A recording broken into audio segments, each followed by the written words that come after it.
പ്രിയമുള്ളവരെ, ഞാൻ ഹരീഷ് ആർ നമ്പൂതിരിപ്പാട് ഒന്നാം ഘട്ട തെരഞ്ഞെടുപ്പിൻ്റെ കലാശക്കൊട്ട് കഴിഞ്ഞ വേളയിൽ ഒരു കഥ കേൾക്കൂ.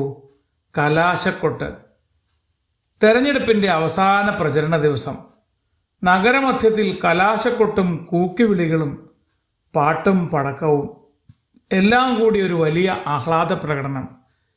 മുന്നണികൾ അവസാന നിമിഷം വോട്ട് പിടിക്കാൻ വൻ പ്രചരണ യാത്രയായി വന്നു കഴിഞ്ഞു.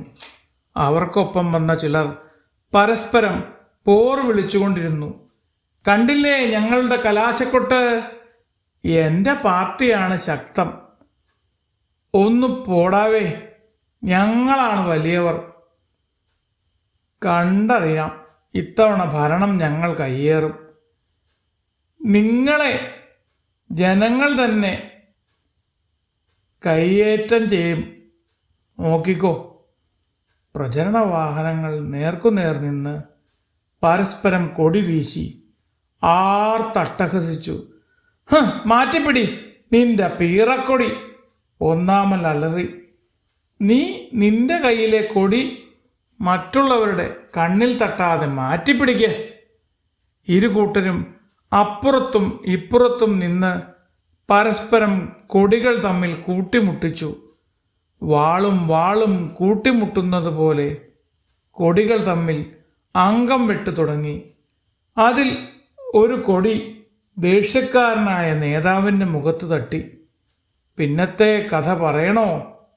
അയാൾ അലറി, പിടിയവനെ, അടിയവനെ എന്നൊക്കെ ആക്രോശമായി. ഇതെല്ലാം ജനങ്ങൾ അന്തം വിട്ട് കണ്ടു നിന്നു. കഷ്ടം, ഇവരാണല്ലോ നാളെ നമ്മളെ ഭരിക്കേണ്ടവർ, ഒരു വല്യമ്മ വിഷമത്തോടെ തലയാട്ടിക്കൊണ്ട് പറഞ്ഞു.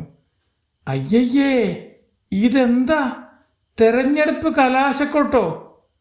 രാവണ യുദ്ധം പോലെ, പ്രായമായ ഒരാൾ ഉറക്കെ ചോദിച്ചു. അത് കേട്ട് ചെറുപ്പക്കാർ കൈയടിച്ചു.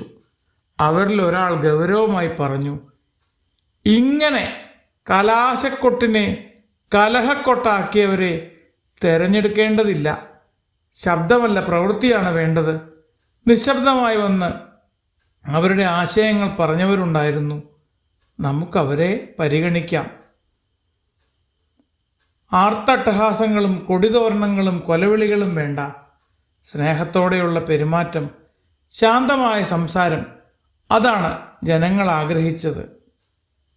ശക്തിപ്രകടനം നോക്കിയോ സ്നേഹപ്രകടനം കണ്ടോ അല്ല വോട്ട് നൽകേണ്ടത്. നാളുകളായുള്ള പെരുമാറ്റവും സൗഹൃദവുമാണ് വിലയിരുത്തുക.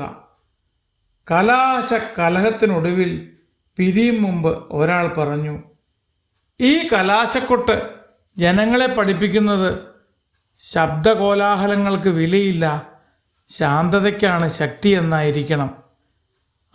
അതറിയാൻ വോട്ടെണ്ണും വരെ കാത്തിരുന്നാൽ മതി, അടുത്ത് നിന്നയാൾ പറഞ്ഞു. മറ്റുള്ളവരും അത് തല കുലുക്കി സമ്മതിച്ചു.